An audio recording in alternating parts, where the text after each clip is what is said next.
கிருஷ்ணாவதாரத்தோடு 9 அவதாரங்கள் பூர்த்தியாகிவிட்டன. 10வது அவதாரம் எதுவோ? கல்கி அவதாரம். அந்த அவதாரம் எப்போது எடுக்கப் போகிறீர்கள்? கலி முற்றும் போது. கலி முற்றிவிட்டதென்று எப்படி தெரிந்து கொள்வது?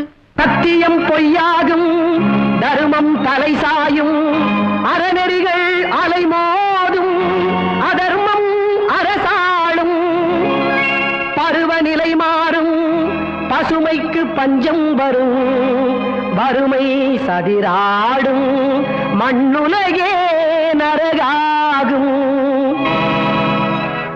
அது முத்திய கலியின் அடையாளம், அதன் முடிவே கல்கி அவதாரம்.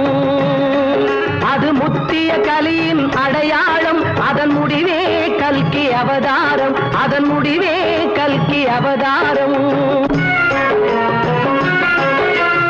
எங்கும் கலப்படம், எதிலும் கலப்படம் என்னும் நிலைமை வரும். அது பிஞ்சு குழந்தைகள் உண்ணும் உணவிலும் பெரிதும் கலந்துவிடும். அருந்தும் மருந்தில் நஞ்சை கலக்கி அழகு சிமிழில் அடைத்து விற்பனை செய்பவர் வளமடைவார், பெரும் வியாபாரிகள் எனும் பெயரடைவார்.